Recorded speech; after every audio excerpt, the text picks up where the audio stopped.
Assalamualaikum warahmatullahi wabarakatuh. Kembali berjumpa dalam acara podcast Griduta TV, kreatif, inovatif, dan inspiratif. Nah, kali ini berbeda dengan podcast sebelumnya. Kita ada tamu spesial dari tokoh nasional, yaitu Bapak Kepala Perencanaan dan Keuangan Perpustakaan Nasional ya Bapak ya. Bapak Dr. Joko Susanto M.Hum. Selamat datang Bapak dalam acara podcast Griduta TV. Ya. Nah, kali ini nanti kita akan mendiskusikan mengenai literasi dengan Bapak yang sangat menginspirasi dan tentunya akan kita gali ilmunya seperti itu.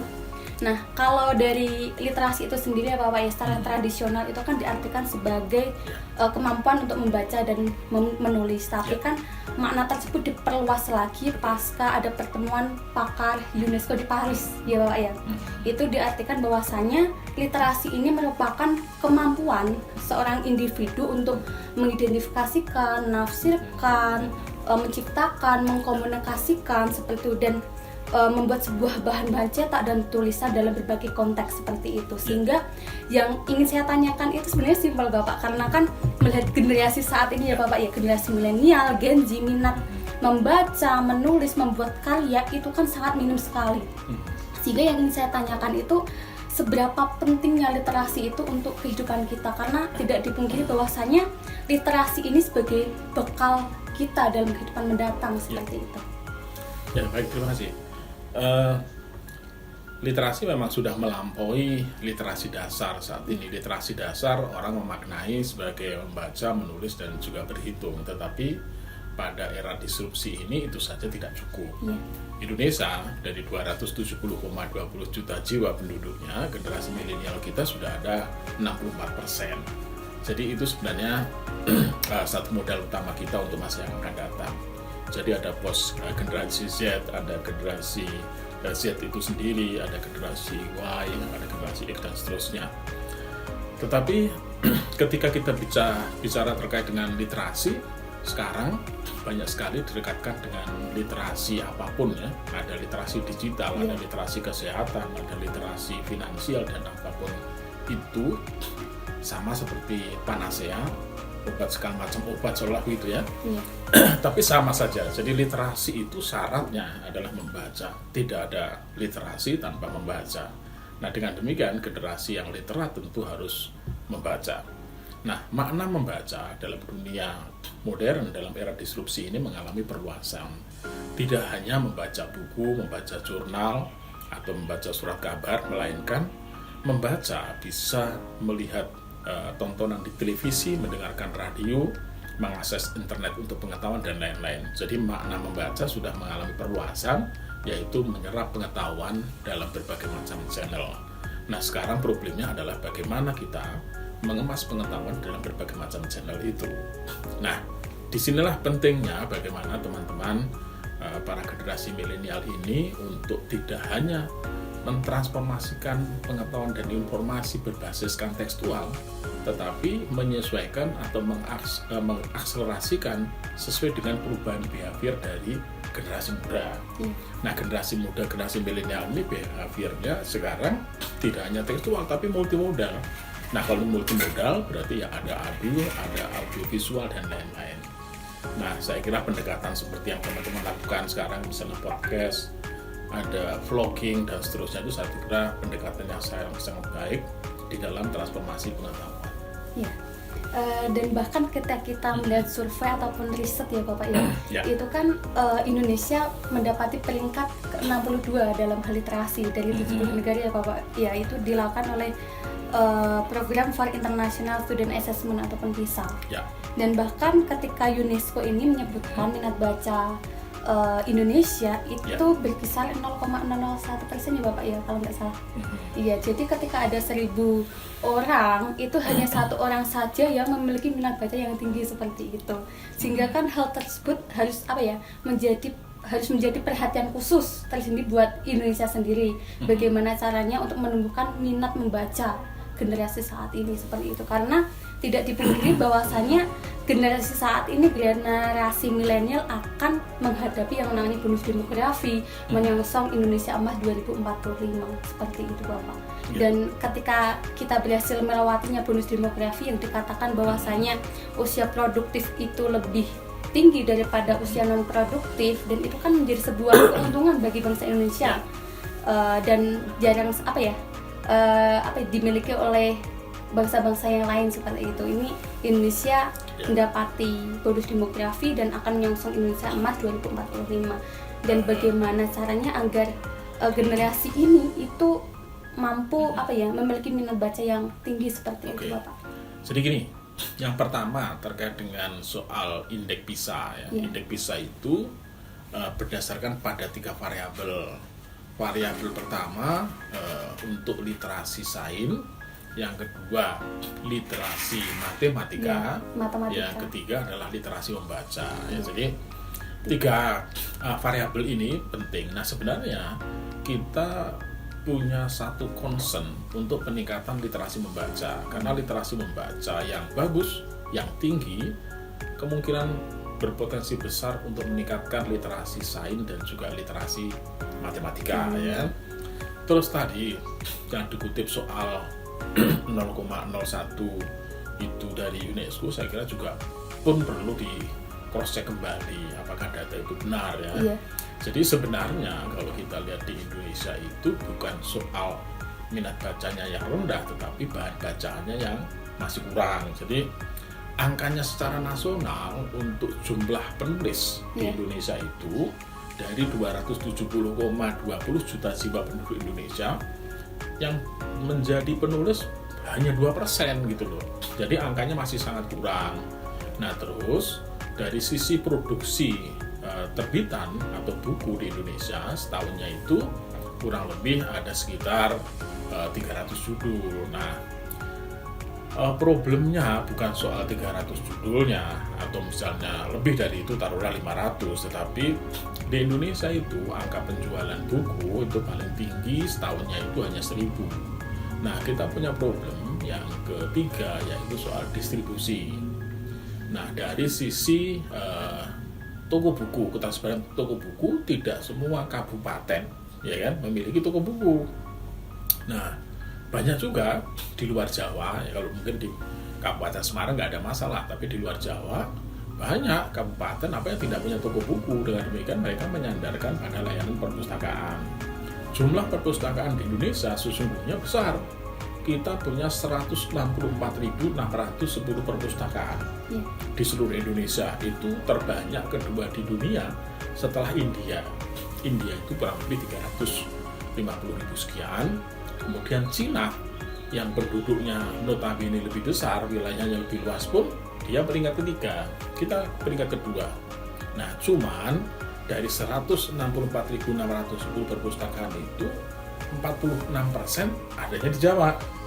Jadi yang di luar Jawa, macam yang di wilayah tengah atau di wilayah timur, nah ketersebaran perpustakaan masih kurang. Nah, untuk itulah Perpustakaan Nasional kami ada program untuk masalah konektivitas itu.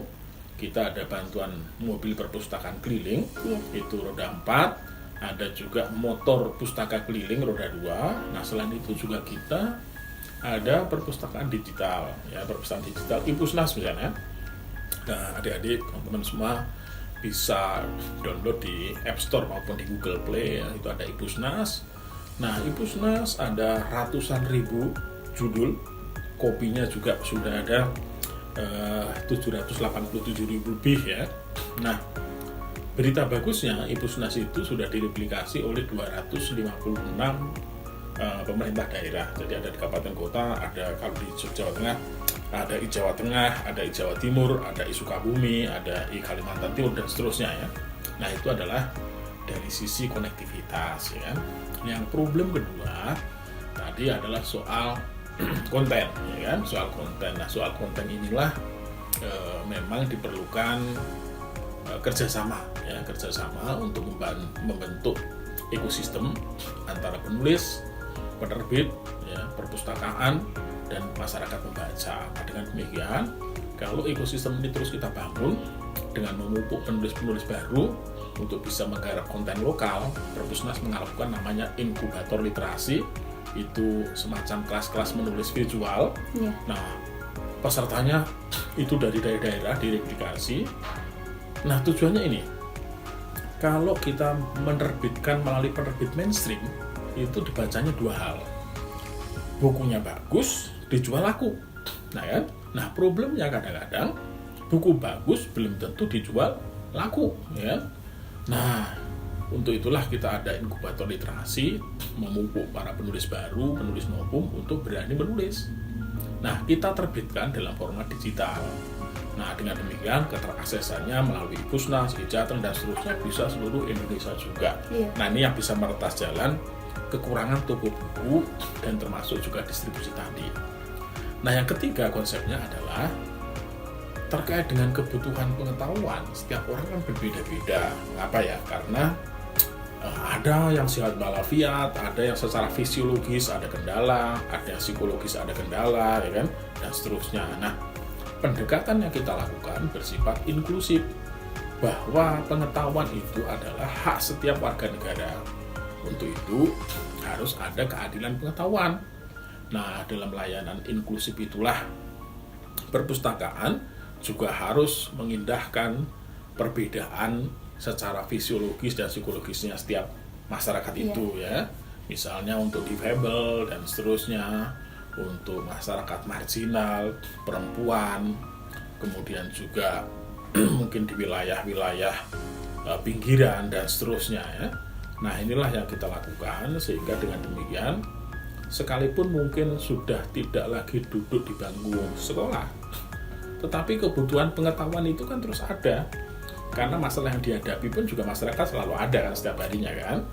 Nah, untuk itulah perpustakaan konsepnya saat ini pengembangannya tidak hanya untuk tempat membaca atau melakukan penelitian atau kajian, tetapi untuk berbagai macam aktivitas yang berkomitmen terhadap peningkatan kesejahteraan, ya, pemberdayaan masyarakat, untuk memupuk masyarakat mengupdate atau mengaktualkan pengetahuannya agar tumbuh kreativitas dan inovasi, dan juga untuk pewarisan nilai-nilai luhur, kearifan dan seterusnya, khususnya melalui representasi khasanah intelektual bangsa kita. Nah, prinsipnya itu. Iya. Kalau kita melihat zaman sekarang kan teknologi kan memang masif ya Bapak ya, masih bergerak seperti itu, sehingga kan tidak bisa dipungkiri bahwasanya kita hidup di dalam era post-truth, pasca kebenaran seperti itu, sehingga yang seolah-olah itu benar ternyata itu salah seperti itu. Nah, sehingga kan banyak sekali berita-berita yang bermunculan, hoax news, false news seperti itu, sangat masif sekali dan sangat mudah diterima oleh masyarakat seperti itu.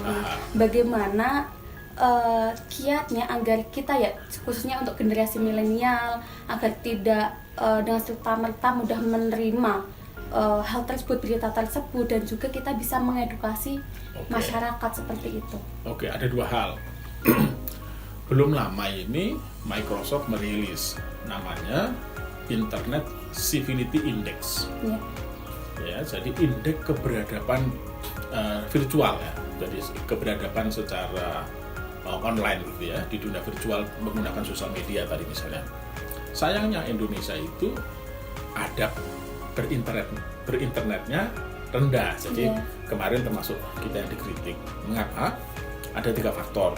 Yang pertama, karena adanya tadi penipuan online, ada scamming, ya kan? Ada hoax gitu kan. Yang kedua, adanya bullying, ya. Ada perundungan melalui internet. Netizen kritis sekali gitu kan. Kadang-kadang melebihi batas gitu kan. Betul. Terus yang ketiga adalah menyangkut diskriminasi. Kadang, mohon maaf ya, suku berbeda, agama berbeda, ya kan? Itu didiskriminasi secara online, ya, secara verbal barangkali di internet oleh para netizen, ya, entah itu di Facebook, Twitter, Instagram, atau mungkin yang lain. Nah, ini juga satu persoalan, ya. Jadi dalam kritik, ya bukan boleh bilang kritik lah ya, oleh apa yang dirilis oleh Microsoft itu ya mestinya ada pembekalan terkait dengan literasi digital. Nah, kita sekarang bicara tentang literasi digital. Nah, literasi digital itu faktanya tidak hanya soal kemampuan menggunakan komputer, tidak hanya soal bagaimana mengupload di Facebook atau di Instagram, tetapi adalah perilaku yang bertanggung jawab di dalam penggunaan komputer dan berbagai macam sarana kanal media sosial. Bahwa bagaimanapun kita adalah pribadi-pribadi yang bisa dinilai meskipun itu hadir secara virtual, secara online. Dan jangan lupa kita juga meninggalkan namanya jejak digital. Oke. Nah, jejak digital dan perilaku online kita, virtual kita saat ini itu juga menjadi penilaian bagi adik-adik siswa atau mahasiswa di dalam industri memberikan kerja, gitu ya. Jangan lupa nanti akan ditelusur kita bagaimana ungkapan-ungkapan perilakunya di Twitter misalnya, di Instagram misalnya, atau di Facebook, gitu kan. Nah, jadi sekali lagi bicara literasi adalah soal kemampuan bagaimana seseorang bisa mengidentifikasi tentang sumber-sumber pengetahuan yang kredibel, data-data yang valid, ya kan? Pernyataan-pernyataan yang diberikan oleh pihak atau seseorang yang memiliki otoritas, ya kan? Nah, kemudian juga bagaimana dari waktu ke waktu kita tidak hanya menjadi seorang konsumen informasi, tetapi juga menjadi produsen informasi di media sosial atau secara online ini secara lebih positif, lebih produktif. Nah, ketika itu kita bicara literasi digital, memang akhirnya bicara soal dari kemampuan kita menghimpun pengetahuan, kemudian bagaimana kita mengorganisasikan pengetahuan yang telah berhasil kita himpun itu sehingga memiliki nilai tambah, kemudian kita mengevaluasi sumber-sumber pengetahuan tadi, bahkan kita bisa mengkritisi apabila ada informasi yang tidak terlalu jelas, membedakan antara data, informasi atau fakta, atau hanya opini, dan seterusnya kan. Nah, kemudian juga kita secara proaktif membentuk informasi atau pengetahuan baru, ya kan, dari hasil analisis kita yang kita lakukan itu agar memiliki nilai tambah, ya. Dan pada akhirnya literasi bicara soal bagaimana kita bisa mengkonstruksikan pengetahuan atau informasi yang telah kita dapatkan menjadi informasi pengetahuan baru, bahkan mungkin juga produk-produk barang atau jasa baru. Seperti itu. Sangat luar biasa ya bertemu dengan Bapak Joko Santoso ya Pak. Ya. Harapan Bapak terhadap lembaga pendidikan yang ada di Indonesia, khususnya juga di SMP Negeri 2 Tangerang Bapak, terkait hal literasi. Oke. Nah, saya terus terang di SMP N2 Tangerang ini saya takjub, terus terang luar biasa. Artinya saya yang di Perpustakaan Nasional, saya di Biro Perencanaan dan Keuangan, yang setiap hari pekerjaan saya adalah melakukan analisis data, kemudian memformulasikan strategi-strategi baru terkait dengan kegiatan atau program yang bisa mengatasi persoalan-persoalan di masyarakat terkait dengan literasi dan perpustakaan. Saya memandang bahwa apa yang telah dilakukan di SMPN 2 ini, Pak Kepala Sekolah, Pak Waluyo ini sesuatu yang luar biasa, karena tadi saya mengatakan bahwa di sini itu namanya pengetahuan benar-benar sudah ditransformasikan, tidak hanya tumpukan buku atau majalah atau ensiklopedia di rak-rak perpustakaan, tetapi dalam bentuk QR code misalnya, di pohon, di baju tradisional, tanaman, ada foto-foto, ada peta, yang sekalipun QR code itu menghubungkan dengan Wikipedia ya, tapi ini adalah sumber pengetahuan yang berharga yang sebenarnya dimanapun tempatnya secara konseptual tentang embedded knowledge ya, pengetahuan yang tertanam bisa ditransformasikan secara baik. Nah, terus kemudian harapan kami sebenarnya bahwa institusi pendidikan, apalagi SMP ya, itu adalah satu institusi yang sangat penting di dalam membentuk literasi siswa.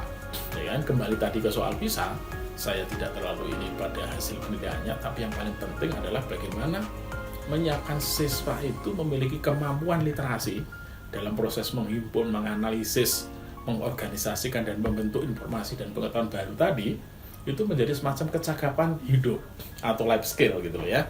Karena bagaimanapun kita hidup di dunia ini pasti kita menghadapi persoalan-persoalan yang sangat membutuhkan literasi. Baik itu dari menjawab keraguan-raguan, rasa penasaran, rasa ingin tahu, bahkan kebingungan dan seterusnya, itu kita bisa atasi dengan kemampuan literasi kita.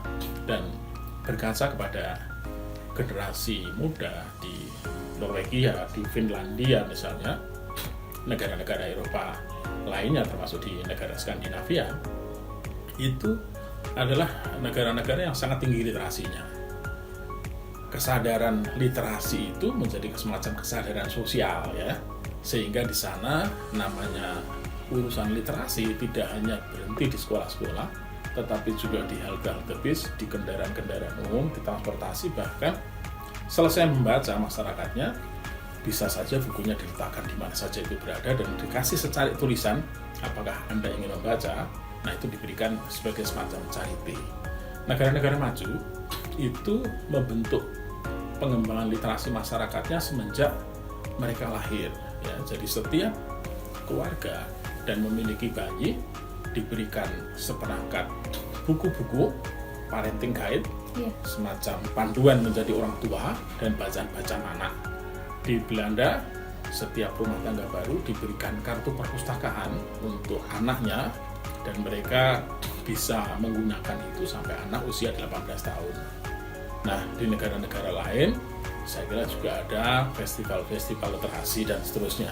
Nah, di Indonesia kita juga ada Hari Kunjung Perpustakaan misalnya, itu pada bulan September, kemudian Mei misalnya Hari Buku Nasional dan Internasional dan seterusnya. Nah, upaya kita untuk merayakan literasi ini adalah menjadikan literasi sebagai satu alat dukungan dan kemampuan untuk hidup bermasyarakat sehari-hari. Ya, sangat menarik dan semoga nanti kita bisa bertemu lagi ya Bapak ya, dan melakukan podcast lagi dengan pembahasan yang lain seperti itu. Terima kasih, ya. Jadi mari kita sebagai generasi milenial, siswa-siswi pelajar di Indonesia menumbuhkan minat membaca dan menulis, karena dengan kita menulis kita nanti akan terkenang seperti itu. Oke, itu yang dapat kami sampaikan. Jangan lupa tekan tombol like, subscribe, dan komen di bawah ini. Terima kasih. Wassalamualaikum warahmatullahi wabarakatuh. Waalaikumsalam. Terima kasih banyak. Sukses selalu ya. Terima kasih Bapak. Ya.